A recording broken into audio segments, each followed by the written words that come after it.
परहित सरिष धर्म नहीं भाई।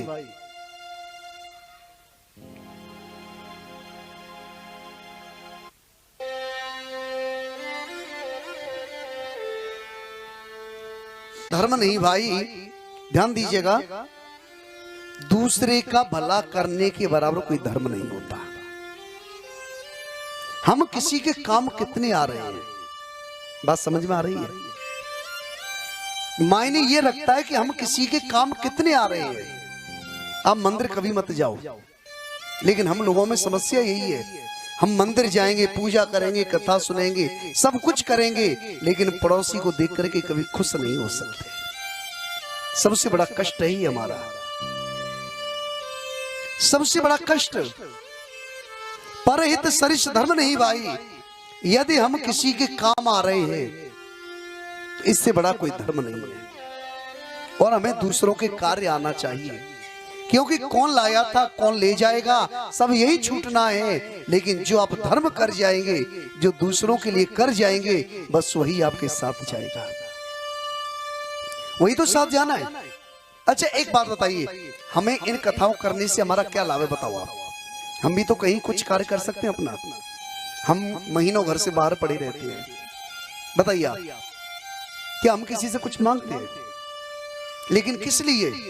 कि कुछ अच्छा कार्य हो जाए। अभी आप सबको पता है, अभी गरीब कन्याओं का विवाह हुआ था। ये बिटिया, शायद इसी बिटिया का विवाह हुआ था यहाँ पर। हाँ, ये बिटिया आज बैठी है, देखो याद आ गई मुझे। इसी बिटिया का विवाह हुआ था हमारे आपके यहीं की, प्रेमनगर की यहीं की बेटी है ये, है?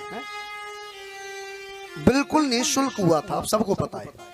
किसी वर पक्ष से, कन्या पक्ष से, किसी से 1 रुपए नहीं लिया, किसी से भी। लेकिन बस जो कथा चल रही है, इसी से जो आप लोग सब सहयोग करते हैं, बस यही इकट्ठा होता रहता है और इसी से उन कन्याओं का विवाह हो जाता है। अब अगले वर्ष 2024 में गरीब कन्याओं का विवाह होगा। 2024 में देवउठान पड़ेंगे 12 नवंबर के, याद रखना। अभी से कन्या ढूंढ लेना आपकी नजर में कोई हो तो। हाँ, ये जिम्मेदारी देके जाएंगे आपको भाई। थोड़ा हमारे प्रयास करने से किसी का अच्छा कार्य हो रहा, अच्छी बात है। अगले वर्ष 2024 में 12 नवंबर के देवउठान है। 12 नवंबर को विवाह संपन्न होंगे इस बार। लेकिन इस बार विवाह यहाँ दिल्ली में नहीं होंगे। हाँ, इस बार दिल्ली में नहीं, अब इस बार तुमको बुलाएंगे हम दूसरी जगह, ठीक है ना? तो बात वहां आती है, परहित सरिष धर्म नहीं भाई। हम किसके कितने काम आ रहे हैं समझ लीजिए आप। कुछ अच्छा कर जाओगे वही साथ जाना है, सब यही छूट जाएगा, धन कुछ नहीं जाएगा साथ। हमारे घर में भगवान ने हमको सब कुछ दे रखा है।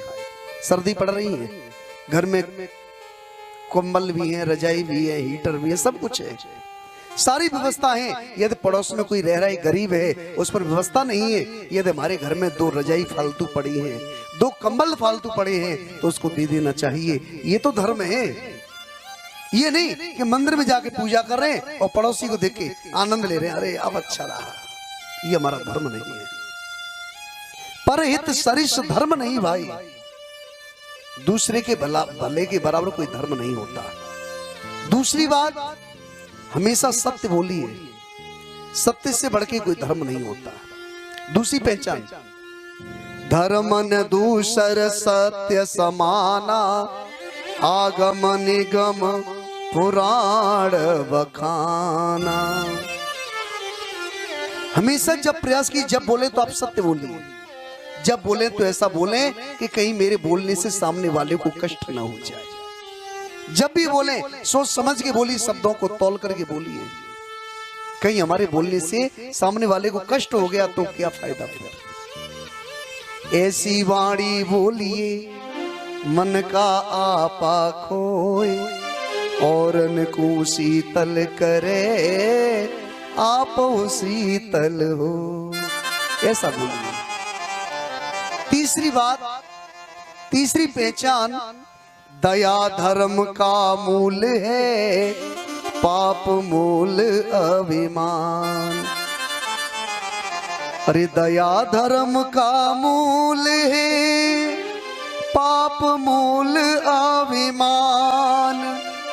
तुलसी दयान छाड़िए, जब लगे घट में प्राण। ये जीवन में तीन बातें होनी चाहिए। अब चाहे वृंदावन जा करके हो, चाहे परिक्रमा दे करके हो, चाहे भंडारा करके हो, चाहे गरीब कन्याओं का विवाह करके हो, बस कैसे भी हो, बस भगवान के चरणों में प्रेम होना, यही मनुष्य का परम धर्म है। आपका दूसरा प्रश्न है कि जब हम मंदिर जाते हैं तो कोई हनुमान जी को श्रेष्ठ बताता है, कोई दुर्गे माँ को श्रेष्ठ बताता है, तो कोई भोले बाबा को श्रेष्ठ बताता है। आखिर हम किसकी पूजा करें? तो सूत जी महाराज कहते हैं, ऋषियों, हमें श्रद्धा समय रखनी चाहिए, लेकिन अपना इष्ट एक होना चाहिए। एक साधे सब सधे, सब साधे सब जाएं। एक बात याद रखिए, एक को पकड़ लोगे तो पार हो जाओगे, इधर से उधर, उधर से इधर भागते रहोगे तो डूब जाओगे। जैसे एक कन्या का विवाह के बाद उसका पति उसका इष्ट होता है, यदि वो बेटी अपने पति का हाथ पकड़ के जीवन पर्यंत आराम से रहेगी तो उसका जीवन आराम से कट जाएगा। अब इसका मतलब ये नहीं है कि हमें पति को ही मानना और किसी को नहीं मानना, ना ना ना, ऐसा नहीं। जो परिवार में जितने देवर जेठ सास ससुर जो भी मिले हैं, हमें श्रद्धा समय रखनी चाहिए, सम्मान सबका करना चाहिए, लेकिन इष्ट एक होना चाहिए। ऐसे ही हम भगवान कृष्ण के भक्त हैं, लेकिन हमें भोले बाबा के मंदिर भी जाना चाहिए, हनुमान जी की भी जाओ, सबकी पूजा करो, लेकिन इष्ट एक ही होना चाहिए। और आपका तीसरा प्रश्न है कि वेद में भगवान का नाम है अजन्मा। अजन्मा कहते हैं जिसका कभी जन्म ना हो। फिर ये राजा दशरथ के यहाँ राम बनकर के कैसे आए और देवकी के कृष्ण बनकर के कैसे आए?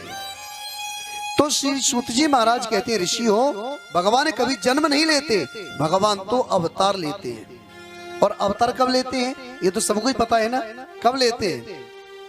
कि जब जब होए धर्म की हानि, धर्म की हानि, बाढ़े असुर अधम अभिमानी,